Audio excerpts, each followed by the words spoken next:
ઉધનામાં EVM મશીનની ચકાસણી દરમિયાન હોબાળો મચી જવા પામ્યો હતો કારણ કે એક ઈવીએમમાં 14 મત નાખવામાં આવ્યા હતા અને જ્યારે ગણતરી કરવામાં આવી હતી ત્યારે મશીનની સ્ક્રીન ઉપર 18 મત દેખાયા હતા। ત્યારે હાજર ઉમેદવારો અને કાર્યકરોમાંથી સવાલો ઉઠ્યા કે 14 મત નાખવામાં આવ્યા હતા તો 4 મતનો વધારો થઈ 18 મતો કઈ રીતે થઈ ગયા। તેથી જવાબદાર અધિકારીઓ અને સ્ટાફ દ્વારા કોઈ સત્ય હકીકત અંગે જવાબ આપવામાં આવ્યો નહોતો। જો સત્ય હકીકત બહાર આવે તો સરકાર અને ઈવીએમનો ખેલ ખુલ્લો પડી જાય તેમ હતો, પરંતુ ઉમેદવારો અને કાર્યકરોએ ખુલાસો કરવા માંગ કરવામાં આવી પણ ચૂંટણી અધિકારી કે કર્મચારીઓ દ્વારા કોઈ જવાબ આપવામાં આવ્યો નહીં અને ઉમેદવાર અને કાર્યકરો ઈવીએમ મશીનના રૂમ સુધી પહોંચી જતા પોલીસને બોલાવવાની ફરજ પડી હતી। ઉમેદવારોએ રોષ સાથે હંગામો મચાવ્યો હતો। ત્યારે લોકશાહીની હત્યા બંધ કરોના સૂત્રોચ્ચાર સાથે ઉમેદવારો અને કાર્યકરોમાં રોષ ફેલાઈ ગયો હતો, કારણ કે જ્યારે ચૂંટણી આવે છે ત્યારે ઈવીએમ મશીનો અંગે અનેક પ્રકારની ફરિયાદો ઉઠવા પામે છે।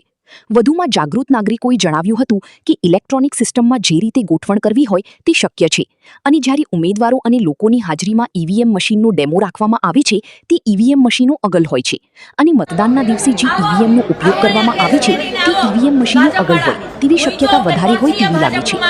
સામાન્ય ચૂંટણી પૂર્વે બુધવારે ઉધનાની આરએન નાયક સ્કૂલ ખાતેના ઈવીએમ સેન્ટર પર વિવિધ રાજકીય પક્ષોના ઉમેદવારોને મશીન ટેસ્ટિંગ અને ડેમો માટે બોલાવાયા હતા। દરમિયાન મશીનમાં ગેરરીતિના આક્ષેપ સાથે ઉમેદવારોએ હોબાળો મચાવી દીધો હતો। વોર્ડ નંબર 25 આપના ઉમેદવાર મુમતાજ મુલતાનીએ આક્ષેપ કર્યો હતો કે ટેસ્ટિંગ દરમિયાન 14 મત નખાયા હતા, પરંતુ મશીન ડિસ્પ્લે પર 18 મતો દર્શાવ્યા હતા। આ વિસંગતતાને પગલે ઉમેદવારોએ ચૂંટણી પ્રક્રિયાની પારદર્શિતા પર સવાલો ઉઠાવી ગેરરીતિના આરોપ લગાવ્યા હતા। ત્યારે ઉમેદવારોના સમર્થકો ઈવીએમ મશીનના રૂમ સુધી ધસી ગયા હતા અને અધિકારીઓ સાથે ઉગ્ર તકરાર કરી હતી। મહપરિસરમાં લોકશાહીની હત્યા બંધ કરોના નારા લાગ્યા હતા। અંતે પોલીસ કાફલો બોલાવવો પડ્યો હતો। ઈવીએમમાં ખામી શક્ય જ નહીં તેવું ઇલેક્શન એન્ડ સેન્સસ ડિપાર્ટમેન્ટના રાકેશ મોદીએ જણાવ્યું હતું। તેમજ પારદર્શક ચૂંટણી માટે ઇલેક્શન વિભાગે દ્વારા જણાવ્યું હતું કે બેંગ્લોરની એન્જિનિયરિંગ ટીમ પાસે ઈવીએમની ફર્સ્ટ લેવલ ચેકિંગ એટલે કે એફએલસી પ્રક્રિયા પૂર્ણ કરાવી છે। એફએલસી થયા પછી પણ મતદાન શરૂ કરવાના કલાક પહેલા અંત સુધી મશીનની 5 વખત ચકાસણી કરવામાં આવી છે, જેથી ખામીની કોઈ શક્યતા જ રહેતી નથી। બ્યુરો રિપોર્ટ સમય 24 ન્યૂઝ ઉધના। 18 વોટ આવ્યા, જેને બટન દબાવ્યા એ પણ આવ્યા છે, જે નથી દબાવ્યા તે પણ આવ્યા છે। આવું કેમ ભાઈ? આ તો લોકશાહીની હત્યા થઈ રહી છે। આ ઇલેક્શન હારી જીતીને લડીને હારવા કરતા નહીં લડવું સારું।